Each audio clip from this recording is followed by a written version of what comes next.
Bentornati a In Viaggio con l'Archeologo. Nel video di oggi vi parlerò di una serie di ritratti di epoca romana, noti per il loro incredibile realismo. Tali reperti sono conosciuti come ritratti del Fayoum, dal momento che molte opere provengono da questa oasi, a sud-ovest del Cairo. Ma tale dicitura non è propriamente esatta, in quanto l'oasi non è l'unico luogo di rinvenimento. Nella maggior parte dei casi sono tavole lignee con riprodotte le fattezze del defunto o della defunta. Ma andiamo con ordine. Questi ritratti testimoniano la commistione di pratiche egizie con elementi greco-romani. Sono infatti maschere da applicare sulla mummia, ma il ritratto realistico del defunto deriva dal mondo ellenistico romano. La presenza di maschere non è una novità nel mondo funerario dell'antico Egitto, le abbiamo già viste nel video dedicato alle mummie.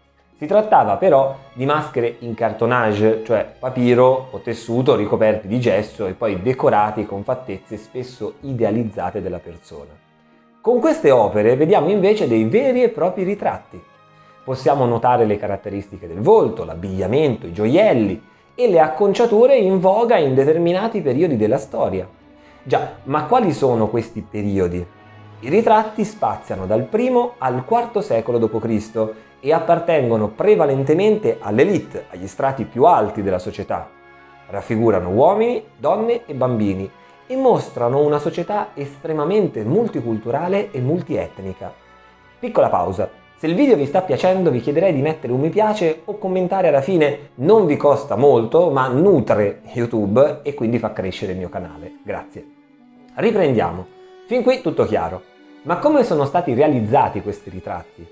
I reperti rinvenuti sono diverse centinaia e nella maggior parte la base è una tavoletta in legno. Il materiale poteva essere reperito in loco, come per il sicomoro, o importato, ad esempio il cedro, il tasso, il tiglio e la quercia.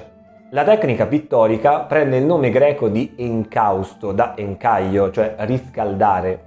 Plinio il Vecchio, nella sua Naturalis Historia, accenna a tale pratica e ci dice che poteva essere su avorio o con cera.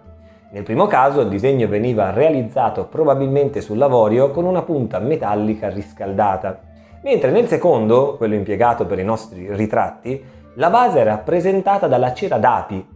Questa veniva riscaldata su un braciere per renderla liquida e poi mescolata con i vari pigmenti. Studi effettuati sui reperti hanno rilevato anche la presenza di additivi come resine, oli e grassi animali. I colori poi, con la cera ancora liquida, venivano spalmati con una spatolina, detta cestrum, o con un pennello. Qui, ad esempio, vediamo una donna. La mummia riportava il nome della defunta scritto in caratteri greci e quindi sappiamo che si chiamava Isidora.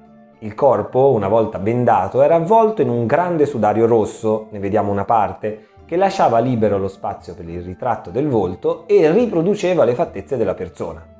Per il ritratto il pittore, sicuramente di alto livello, ha impiegato diversi pigmenti. Il rosa è ottenuto dalla radice della Rubia tinctorium, una pianta che ritroviamo anche nella colorazione dei tessuti. Il verde è invece verde rame, mentre il bianco è biacca o bianco di piombo, una sostanza tossica usata anche nella cosmesi. La capigliatura a ricci con quei boccoli ai lati delle orecchie ci rimanda all'epoca di Traiano e sul lato destro della testa possiamo notare un ornamento in argento e uno spillone d'oro. Isidora ha voluto poi impreziosire il tutto con una spettacolare corona in foglie d'oro. Gli orecchini in oro e perle sono dei veri e propri capolavori, così come la collana a 3 fili, con perle, oro e smeraldi e una grande ametista al centro. Tutto ci rimanda continuamente al suo altissimo livello sociale. Eutiuche è invece il nome del ragazzo dipinto su questa tavola. Era il liberto di un tale Casanios.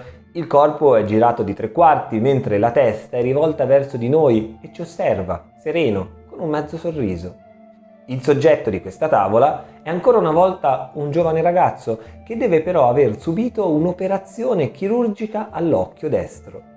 Il pittore ha infatti riprodotto la palpebra di un colore più grigio e non perfettamente aperta, con un segno orizzontale che richiama probabilmente il taglio effettuato dal chirurgo.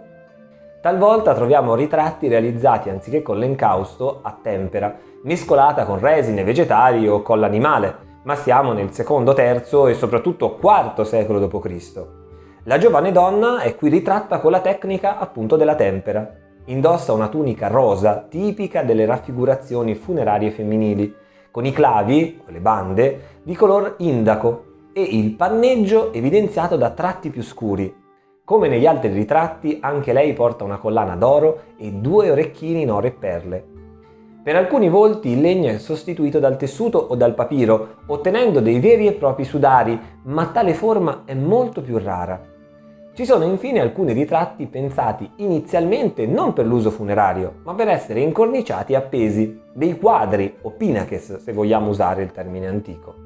Tutti questi ritratti, con i loro lineamenti e grandi occhi espressivi, ci offrono uno spaccato eccezionale dei volti che avremmo potuto vedere nell'Egitto romano, immortalati come in fotografie che continuano a guardarci da un'epoca tanto lontana. Siamo giunti al termine anche di questo viaggio nell'antico Egitto romano. Prima di terminare magari vi chiedo un commento, così almeno mi dite cosa ne pensate di questi ritratti tanto particolari. Io a questo punto vi saluto e vi do appuntamento al prossimo viaggio. Arrivederci!